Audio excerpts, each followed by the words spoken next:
है। मुझे कौन पूछता था तेरी बंदगी से पहले, मैं बुझा हुआ दिया था तेरी रोशनी से पहले।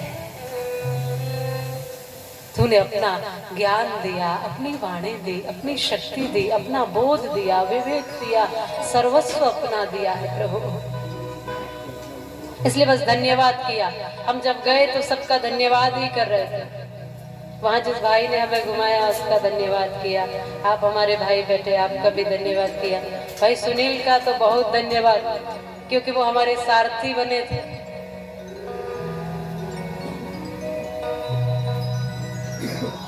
बहुत बहुत धन्यवाद हमें वहाँ ले जाने के लिए। उसमें एक नाम और है, श्री जगदीश प्रसाद जी, जिनके माध्यम से हम वहाँ पहुंचे। भाई जिस माध्यम से पहुंचे मेरे राम लला तक, उन सब का धन्यवाद। बोलो, उन्होंने हनुमान जी का काम किया कि नहीं किया? हाँ, राम जी तक कौन मिलाता है? बोलो, बिना हनुमान जी के मिल नहीं सकते आप। अरे शत्रु जो रावण था, राम जी का शत्रु, उनका भी भाई विभीषण जब आया तो हनुमान जी ने अपने तक नहीं रखा, कहा यहाँ कुछ नहीं है, सीधे जाओ राम जी तक। तो उनको भी लेकर गए श्री राम जी तक। तो आप सब हमारे लिए तो हनुमान है। हमारे राम लला मंदिर में बहुत मुस्कुरा रहे हैं और सब भक्तों पर खूब आशीर्वाद की वर्षा कर रहे हैं। प्रतीक्षा सही, लंबी प्रतीक्षा, बहुत संतुष्टि हुई है, बहुत संतुष्टि हुई है। और सच में वही बातें जो हमारे बड़ों ने कही, वही बातें बार बार निकलती है राम नहीं है नारा वो विश्वास है, भौतिकता की नहीं दिलों की प्यास है। राम नहीं मिलते ईंटों में गारों में, राम मिले निर्धन की आंसूधारों में। राम मिले हैं वचन निभाती आयु को, राम मिले हैं घायल पड़े जटायु को, राम मिले हैं पंचवटी की छाओं को, राम मिले हैं अंगद वाले पांव को, राम मिले हैं मर्यादा में जीने में, और श्री राम मिले हैं हनुमान के सीने में। श्री राम मिले हैं हनुमान के सीने। राम मिले हैं तटों में वनवासों में, राम मिले हैं केवट के विश्वासों में, राम मिले ममता की माँ कौशल्या को, राम मिले हैं पत्थर बनी अहिल्या को, राम मिले सीता माँ की मानवता को, पावनता को, राम मिले अनसुईया की मानवता को। राम नहीं मिलते माला के पेड़ों में, श्री राम मिले शबरी के झूठे बेरों में। राम भक्ति का भाव का हंसने का विषय है। इसलिए शबरियों को, भीलों को, कोलों को, आदिवासियों को, दुखियों को श्री राम मिल जाते हैं।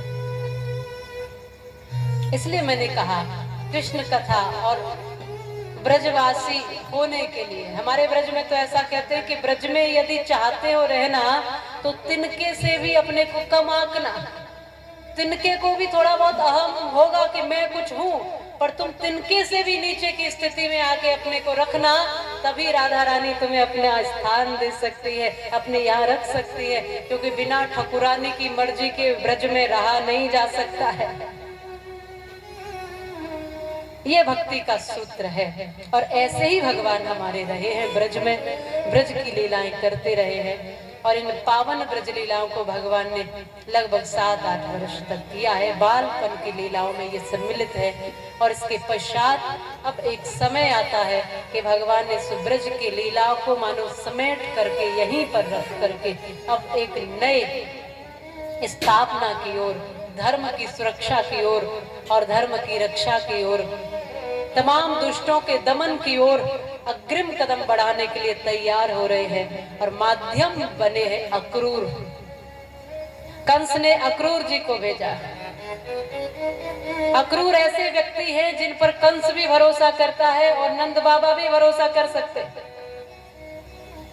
अब कंस ने सोच लिया, जितने भर मैंने दुष्ट भेजे, राक्षस भेजे हैं, जो कुछ भी आज तक जो भी भेजे, पूतना से लेकर अगासुर, वकासुर, तृणावर्त, वृत्तासुर, तमाम राक्षस भेजे, पर एक भी लौटकर वापस नहीं आया। सबको वही समाप्त कर दिया। अब ऐसा कुछ किया जाए कि कृष्ण बलराम को यहाँ अपनी आंखों के सामने बुलाकर समाप्त किया जाए। अभी भी मारने का ही, काल को मारना है। बड़े लोग काल को मारने के चक्कर में, और काल मरने वाला नहीं। ये चिंता मत करो कितनी लंबी उम्र होगी, बस चिंता करो कि जितनी भी है उतनी अच्छे से निभ जाए, उतना अच्छे से जी पाए, बस उतनी चिंता करिए। पर ये बढ़ाते रहना चाहता है, काल पर विजय प्राप्त कर लूं मैं। एक बात याद रखिए, क्या पता कब मौत का पैगाम आ जाए, क्या पता कब जिंदगी की आखिरी शाम आ जाए। ऐसे मौके की तलाश में रहा करो लोगों, शायद ये जिंदगी किसी के काम आ जाए। ऐसे मौके की तलाश। ये मारना चाहता है, ठाकुर बचाने के लिए आया है। वो बचाता जा रहा है, ये मारने के प्रयास कर रहा है। और आज तो भगवान को मारने के लिए स्वयं इसने निमंत्रण देकर और बाहर से धनुष यज्ञ की निमंत्रण दिया है, बुला के ले आओ। अक्रूर जी पहुंचे हैं ब्रज में, नंद बाबा को कहा, सब स्थितियां बताई, यज्ञ में जाना है, महाराज ने निमंत्रण दिया है और आपके साथ कृष्ण बलराम को भी बुलाया है। जब इतना सुना तो नंद बाबा सहम गए, कोई ना कोई तो बात जरूर है। मेरे बालकों को यज्ञ में निमंत्रण देने की आवश्यकता क्या थी? जानते थे नंद बाबा कि कंस कितना क्रूर व्यक्ति है। नंद बाबा तो सहमे और चुप रहे, लेकिन यशोदा मैया से चुप न रहा गया। आकर तुरंत कहती है, अक्रूर जी, मेरा कन्हैया कहीं नहीं जाएगा, मेरा लाला कहीं नहीं जाएगा। नंद बाबा चले जाएं, गोप चले जाएं और सब लोग चले जाएं, पर मेरा लाला नहीं जाएगा। आज तक ये कहीं दूर नहीं गया। गैया चराने जाता था तो दौड़ कर आता था शाम को और कहता था, माँ तेरी बहुत याद आई थी आज। ये मुझसे आज तक कभी दूर नहीं रहा है, न मैं अपने लाला से दूर रह सकती हूँ। इसलिए अक्रूर जी, मेरा कृष्ण कहीं नहीं जाएगा। और जब मैया यशोदा ने बार बार कहा, मेरा कृष्ण, मेरा कृष्ण, मेरा कृष्ण, तब कहना पड़ा अक्रूर जी को, जिसे आप मेरा मेरा कह रही हो, मैया ये तुम्हारा नहीं, ये तो देवकी का पुत्र है। ये आपका पुत्र नहीं है, ये किसका?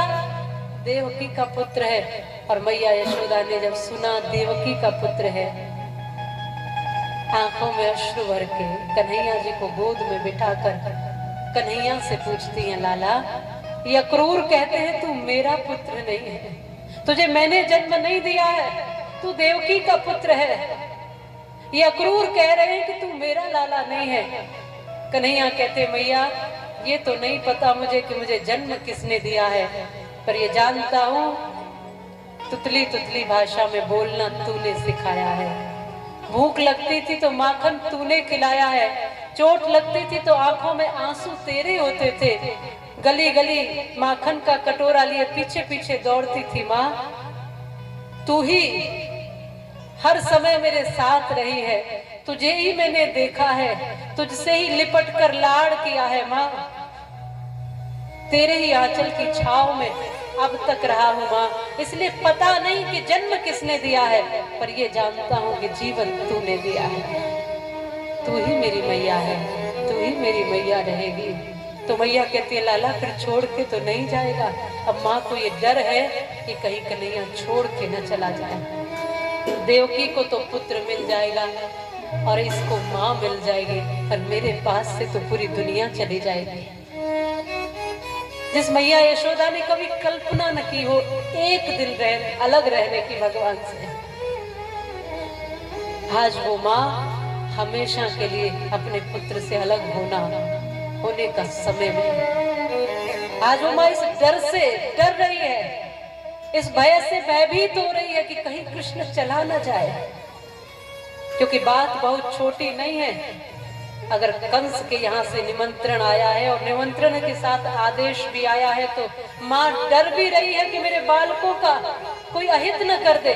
और दूसरी बात, अपने से भी डर रही है कि कहीं ये देवकी का लाड़ पाकर वही न रह जाए, चला गया था। और ये बात भी है कि हो सकता है संतानें माता पिता को छोड़ के चली जाए, पर माता पिता संतानों को कभी नहीं छोड़ते, विशेषकर मां। शायद दुनिया में कोई ऐसी परिभाषा नहीं है जो शब्दों में व्यक्त की जा सके और कहा जा सके कि मां अपनी संतान से कितना प्रेम करती है। और ना ही कोई आज तक ऐसा पैमाना बना है जो माँ के हृदय में डाला जाए और ये नापा जाए और ये बता दिया जाए कि ये माँ कितना प्रेम करती है अपने बालकों से। कोई पैमाना ऐसा नहीं बना, कोई शब्द ऐसे नहीं बने कि जो कहे जाए कि माँ इतना प्रेम करती है अपने बच्चों से। माँ कितना प्रेम कर, प्रसव पीड़ा माँ को हो रही है, माँ डॉक्टर के पास जाती है, प्रसव का समय है, डॉक्टरों ने एकाएक कहा कि स्थिति ऐसी आ गई है कि माँ बचेगी या बच्चा बचेगा, एक को बचा सकते हैं हम, किसे बचाएं? पूरा परिवार वाले एक साथ कह देते हैं माँ को बचा लीजिए। बच्चे तो और भी आ जाएंगे, लेकिन वो माँ चीख कर कहती है चाहे मेरे टुकड़े टुकड़े हो जाए पर मेरी संतान पर आंच नहीं आनी चाहिए। ये माँ होती है, ये माँ का हृदय होता है। वो कहानी तो आपने सुनी होगी, प्रेमिका के चक्कर में बालक पड़ता है, पुत्र पड़ जाता है, कहती है माँ का दिल ले आओगे तो खुश हो जाऊंगी। ये भी ऐसा प्रेमी बना है, इसने पूछा कि माँ का दिल ले आऊंगा तो तुम खुश हो जाओगी, मुझे प्रेम करोगी? ये कहती है कि हाँ प्रेम करूंगी, अपनी माँ का हृदय ला सकते हो। इकलौता बेटा है, विधवा माँ है, उस माँ के जीवन का सहारा है। ये छोटा सा था, तब से लोगों ने कहा दूसरा विवाह क्यों नहीं कर लेती हो, पर इस माँ ने कहा ये है ना मेरा लाडला, ये मेरा लाठी का सहारा बनेगा, बुढ़ापे का सहारा, जीवन का सहारा, सब मेरा यही है। और ये सोच कर बड़ा करती रही और बड़ा हुआ तो प्रेमिका के चक्कर में पड़ा। मदांध होकर शराब पीकर ये घर में घुसा। माँ भोजन की थाली लिए बैठी थी, बेटे ने नहीं खाया है तो माँ कैसे खाएगी? भूखी माँ बैठी है, बेटा खाएगा, आज देर से आएगा, भूखा होगा, चिंता करती। और ये बात माँ की आप सब अनुभव जरूर करते होंगे। जब आप बाहर से आते होंगे तो माँ ज्यादा कुछ पूछे न पूछे, पर ये जरूर जब देर से आओगे तो कहेगी भूखा होगा। माँ पेट टटोलती है, माँ जेब नहीं टटोलती, माँ पेट टटोलती है, भूखा होगा, बड़ी देर से गया। आपकी उम्र कितनी भी हो जाए, लेकिन माँ जब तक होती है ना तब तक ऐसा ही लगता रहता है जैसे अभी हम बच्चे ही हैं। माँ की वो सानिध्य, वो छत्र छाया है। जब आया तो माँ ने कहा बेटा भूखा है तू भोजन कर ले। ये चीख कर पड़ा, माँ मैं कोई बालक नहीं हूँ, सोती क्यों नहीं है, अभी तक सोई क्यों नहीं है? बेचारी माँ आंसू पोंछती हुई जाने लगी और ये कहा बेटा भूखा मत सोना। खुद भूखी सो गई, रोते रोते कब नींद आई ये बस देख रहा था कब सोए माँ। और ये खड़ा हुआ और वो छुरी निकाली इसने, और जिस माँ की छाती से लगकर इसने दूध पिया था उसी माँ की छाती को गोद डाला, सीने पर वार किए, खून की धारा बह निकली और पूरे सीने को इसने मानो चीर दिया और वहां से वो दिल निकाल कर मांस का सलोथड़ा लिया और प्रेमिका को मनाने चल दिया। माँ को मृतक कर दिया, माँ को मार दिया और मृतक पड़ी है माँ, और प्रेमिका को मनाने माँ का दिल लेकर दौड़ा जा रहा है, दौड़ता है, नीचे नहीं देखता, खुश है आज मेरी प्रेमिका खुश हो जाएगी। पत्थर से ठोकर लगी, गिरा, माँ के जो दिल था माँ का वो भी इसके हाथ से छूट कर गिरा, ये भी गिरा, माँ का हृदय भी गिरा, माँ ने दिल भी गिरा। लेकिन उस मरी हुई माँ के दिल से भी ये आवाज आई, मेरे लाल तुझे चोट तो नहीं आई। वो तब भी माँ का हृदय अपनी संतान के लिए ही धड़क रहा है। मेरे लाल, तुझे चोट तो नहीं आई, यही होती है माँ। और इसलिए कई बार कहते हैं कि भगवान हर घर में नहीं आ सकता, इसलिए उसने माँ को हर घर में भेज दिया है। ये मेरा ही स्वरूप है। जब बालक पैदा होता है तो किसे ढूंढता है? ये रो रहा है, ये चीख रहा है, ये कुछ खोज रहा है, मानो कुछ देख रहा है। ये अनजान दुनिया में, नई दुनिया में ये भगवान को नहीं खोज रहा होता है, ये अपनी माँ को खोजता है। और ज्यों माँ अपने सीने से लगा लेती है, ये बालक शांत हो जाता है। इसको लगता है जैसे मुझे जो चाहिए था वो मिल गया है। ये होती है माँ।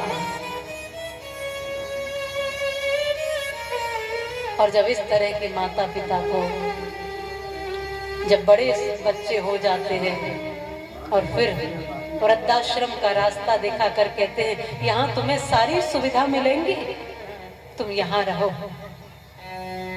घर हमारा थोड़ा छोटा पड़ रहा है, अतिथि ज्यादा हो जाते हैं हमारे पास, तुम यहाँ रहो, हम पैसे भेज दिया करेंगे। माँ कहती है नहीं चाहिए बेटा तुम्हारे पैसे। कौन बताए उस बेटे को, उन संतानों को कि क्या चाहिए? बूढ़े माता पिता को तुम्हारी संपत्ति नहीं चाहिए। हाँ, तुम्हें चाहिए होती है, तुम्हें संपत्ति चाहिए होती है। इसलिए तो कह देते हैं कि अब ये बूढ़े हो गए, किसी काम के नहीं है, कमाते नहीं है, अब क्या करेंगे इनका घर में रखकर। पर एक बात याद रखना, वृक्ष कितना भी पुराना हो जाए, यदि फल नहीं देगा तो छांव तो देगा ही देगा। वृक्ष कितना भी पुराना हो जाए, ऐसे ही माता पिता कितने भी बूढ़े हो जाए, यदि धन कमा कर नहीं देंगे पर आशीर्वाद तो देंगे ही देंगे। उस आशीर्वाद से भाग्य बनता है। इसलिए कहती हूँ, किस्मत तुम्हारी अच्छी है तो लक्ष्मी तुम्हारी दासी है। कर लो माता पिता की सेवा, तुम्हारे घर में मथुरा काशी है। सब कुछ इस धरती पर है।